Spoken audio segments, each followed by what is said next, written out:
Hi everyone, welcome back to my channel. UPSC is easy. We're going to continue with chapter number 19 of our spectrum, that is Civil Disobedience Movement and Roundtable Conferences. Today we're going to do Communal Award and Pune Pact. Last lecture में हमने round table conference को ख़त्म किया. उसके बाद जब CDM resume हुआ तो नेशनलिस्ट के क्या रिस्पॉन्स थे और गवर्नमेंट का क्या रिस्पॉन्स था वो हमने किया. आज हम करने वाले हैं communal award and Poona pact. Very very important lecture. सबसे पहले तो आपको पता होना चाहिए कि कम्युनल अवार्ड अनाउंस किसने किया था. कम्युनल अवार्ड अनाउंस करने वाले पर्सनालिटी का नाम था रैमजे मैकडोनाल्ड. अगर आप मेरे लेक्चर्स देख रहे हैं तो आपको पता होगा कि उस वक्त वो ब्रिटेन के PM थे, प्राइम मिनिस्टर थे. कम्युनल अवार्ड अनाउंस हुआ था 16 अगस्त 1932. हमने पहले भी एस्टैब्लिश किया है कि कैसे अगस्त में बहुत सारे इवेंट्स हुए हैं in the course of modern history.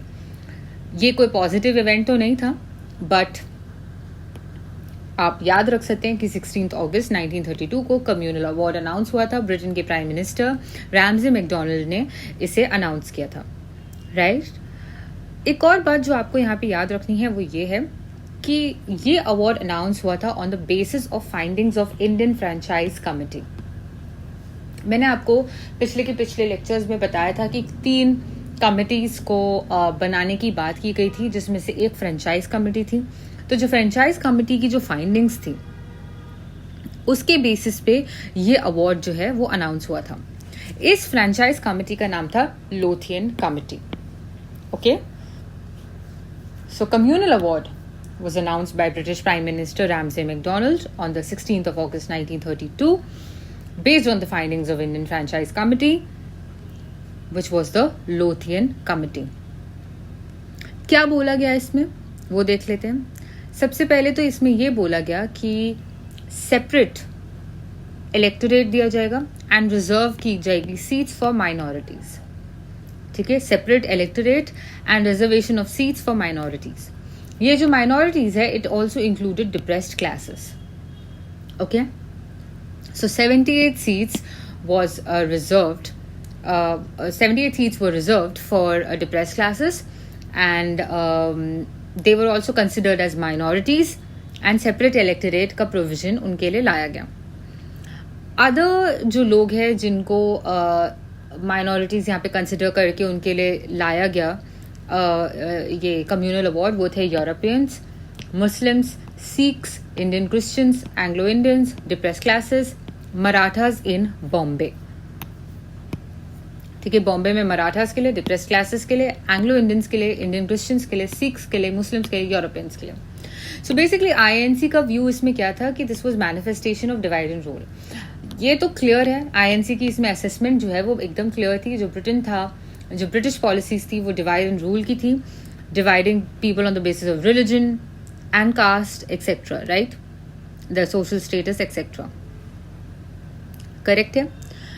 हमको ये नोट डाउन करना है कि जो BR अम्बेडकर है in the past, Simon commission के वक्त जब वो गए हुए थे तब भी उनका ये मानना था कि जो डिप्रेस्ड क्लासेस हैं उन्हें as a distinct entity treat करना चाहिए, उन्हें इंडिपेंडेंट माइनॉरिटी की तरह ट्रीट करना चाहिए और सेपरेट फ्रॉम हिंदूज उन्हें ट्रीट करना चाहिए. राइट. और बंगाल डिप्रेस्ड क्लासेस एसोसिएशन के वक्त भी उन्होंने बोला था कि रिजर्वेशन होना चाहिए for certain seats for the depressed classes. Right. But Simon commission ने रिजर्वेशन ऑफ सीट्स के लिए तो मान लिया था, बट सेपरेट इलेक्टोरेट्स के लिए मना कर दिया था. तो BR अम्बेडकर जो है वो एक प्रोपोनेंट थे for separate electorates, but Simon commission ने सेपरेट इलेक्टोरेट्स के लिए तो मना किया था, बट रिजर्वेशन ऑफ सीट्स के लिए वो मान गए थे, रिटेन किया था उन्होंने. ठीक है. सेपरेट इलेक्टोरेट्स जो अभी आए हैं या कम्युनल अवार्ड जो आपका आया है उसके प्रोविजंस हम देख लेते हैं कि उसके प्रोविजंस क्या हैं. राइट. सबसे पहला प्रोविजन है Muslims, Europeans, Sikhs, Indian Christians, Anglo Indians, depressed classes, women और मराठास, इनको सेपरेट इलेक्टोरेट्स मिलने वाला था फॉर. ऑल्सो ये डिप्रेस्ड क्लासेस को सेपरेट इलेक्टोरेट्स कब के लिए मिलने वाला था? For a period of 20 years. ठीक है. मराठास को बॉम्बे में, इसके अलावा women, depressed classes, Muslims, Europeans, Sikhs, Indian Christians, Anglo Indians, separate electorates मिलने वाले थे इनको, और डिप्रेस क्लासेस को ये मिलने वाला था for a period of 20 years. ठीक है। प्रोविंशियल जो आपकी लेजिस्लेचर है उसमें सीट्स जो है वो कम्युनल बेसिस पे डिस्ट्रीब्यूट होने की बात की गई थी। ऑल्सो जो एग्जिस्टिंग सीट्स है उनको डबल करने की बात की गई थी। प्रोविंशियल लेजिस्लेचर की बात करें, सीट्स को डबल कर दो और जो डिस्ट्रीब्यूशन ऑफ सीट्स है वो आप कम्युनल बेसिस पे कर दो। मुस्लिम्स जहां पे भी माइनॉरिटी में थे वहां पे उनको वेटेज मिलने वाला था। NWFP को अगर आप हटा दें तो 3% सीट्स जो है विमेन के लिए सारे प्रोविंसेस में रिजर्व की गई थी। NWFP को छोड़कर 3% seats reserve for women in all other provinces. ठीक है। जो डिप्रेस क्लासेस है उन्हें माइनॉरिटीज का स्टेटस मिलने वाला था। ऑल्सो डबल वोट मिलने वाला था डिप्रेस क्लासेस को, एक तो सेपरेट इलेक्टोरेट्स के लिए और एक जनरल इलेक्टोरेट के लिए। ठीक है, समझ गए आप इतना? ठीक है। लेबरर्स, लैंडलॉर्ड्स, ट्रेडर्स, इंडस्ट्रियलिस्ट के लिए भी अलोकेशन होने वाला था सीट्स का। वेरी इंपॉर्टेंट टू रिमेंबर, ये आपके प्री में वन ऑफ द ऑप्शंस के जैसे आ सकता है, क्योंकि बहुत लोग इस चीज को मिस कर देते हैं वाइल रीडिंग कम्युनल अवार्ड। सो लेबरर्स, लैंडलॉर्ड्स, ट्रेडर्स, इंडस्ट्रियलिस्ट को यहाँ पे सेपरेट अलोकेशन ऑफ सीट मिल रहा है। ठीक है। जब आप बॉम्बे की बात कर रहे हैं तो वहां पे 7 सीट्स जो है अलोकेट हो रहे थे मराठास के लिए। ओके। अब हम देख लेते हैं कि कांग्रेस का यहाँ पे स्टैंड क्या था। उन्होंने सेपरेट इलेक्टोरेट्स को मना किया था, उसके ऑपोजिशन में वो थे पहले से, राइट। लेकिन वो स्ट्रांगली डिसएग्री भी कर रहे थे कम्युनल अवार्ड से, राइट। लेकिन वो कुछ भी चीज नहीं करना चाहते थे without the consent of minorities. ठीक है। दो वो सेपरेट इलेक्टोरेट्स के खिलाफ थे, बट वो बिना माइनॉरिटीज के कंसेंट के कोई भी डिसीजन नहीं लेना चाहते थे। इसलिए कांग्रेस ने ना ही कम्युनल अवार्ड को एक्सेप्ट किया ना ही उसे रिजेक्ट किया। ठीक है, राइट। लेकिन डिप्रेस्ड क्लासेस को हिंदू से अलग ट्रीट करना और एक सेपरेट पॉलिटिकल एंटिटी की तरह ट्रीट करना, ये सारे नेशनलिस्ट इसके खिलाफ थे। तो सारे नेशनलिस्ट एक चीज के खिलाफ थे कि आप डिप्रेस्ड क्लासेस को बाकी हिंदू से अलग ट्रीट करें। ठीक है। गांधी जी का रिस्पॉन्स क्या था? गांधी जी को क्लियरली लग रहा था कि ये जो कम्युनल अवार्ड है ये attack on unity of India. ठीक है। उनको ये लग रहा था कि ये डिप्रेस्ड क्लासेस के लिए तो हार्मफुल है ही और हिंदुइज्म दोनों के लिए हार्मफुल है। उनको ये लग रहा था कि अगर ये चलता रहा तो जो डिप्रेस्ड क्लासेस की जो डिग्रेडेड सोशल पोजीशन है उससे उन्हें छुटकारा कभी नहीं मिलने वाला, ये डिस्क्रिमिनेशन चलता ही रहेगा।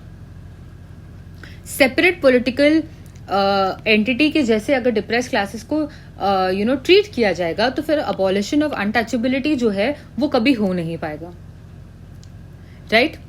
सेपरेट इलेक्टोरेट्स इंश्योर कर देंगे कि अनटचेबल्स जो है वो अनटचेबल्स ही रहें फॉर परपेचुइटी। ठीक है।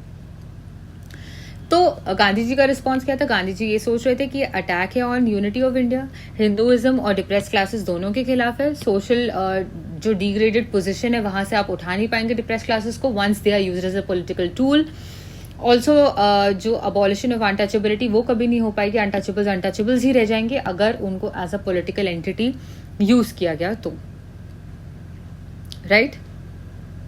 उनके हिसाब से जो इरेडिकेशन ऑफ अनटचेबिलिटी वो सबसे इंपॉर्टेंट था, लेकिन इससे वो चीज नहीं होने वाली थी, राइट। उनका जो से था, गांधी जी क्या चाहते थे ये मैं आपको बताती हूँ। वो चाहते थे कि एक जॉइंट इलेक्टोरेट हो, ठीक है, यूनिवर्सल आरएल फ्रेंचाइज के बेसिस पे हो। ठीक है। भले ही आप larger number of seats reserve कर दें डिप्रेस्ड क्लासेस के लिए। ये जो है डिमांड्स थी गांधी जी की। ओके। और इन डिमांड्स के लिए he went on a fast, indefinite fast from September 20th 1932। ठीक है। 1932 सितंबर 20 को वो फास्ट पे बैठ गए। ठीक है। इसलिए जो बाकी जो लीडर्स हैं, ठीक है, उन सब ने मिलकर आकर एक पैक्ट बनाया इस वक्त जिसका नाम था पूना पैक्ट। कौन से इंपॉर्टेंट लीडर्स हैं यहाँ पे? BR अम्बेडकर जी हैं, राजा जी हैं, ऑल्सो मदन मोहन मालवीय जी हैं। Okay. So BR Ambedkar ji, Raja ji and Madan Mohan Malviya ji, इनने मिलके एक कॉम्प्रोमाइज सिचुएशन में आकर पूना पैक्ट बनाया। करेक्ट? पूना के पैक्ट क्या था ये देख लेते हैं। राइट? इंपॉर्टेंट है, आप इसको कर लीजिए।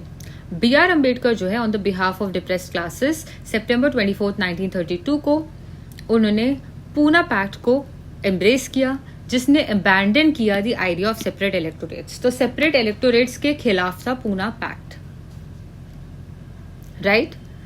ठीक है, ये इंपॉर्टेंट है, आपको याद रखना है। पूना पैक्ट जो है it abandon the idea of separate electorates. Depressed classes के बिहाफ में यहाँ पे कौन आए थे साइन करने को? B.R. Ambedkar ji. Right? But इसमें क्या हुआ, इसमें जो रिजर्वेशन ऑफ सीट्स है वो बढ़ गई फॉर डिप्रेस्ड क्लासेस। पहले 71 हुआ करती थी, अब 147 हो गई इन प्रोविंशियल लेजिस्लेचर्स, और बढ़कर 18% हो गई इन सेंट्रल लेजिस्लेचर। तो प्रोविंशियल में ऑलमोस्ट डबल हो गई और सेंट्रल में इंक्रीज होकर 18% हो गई।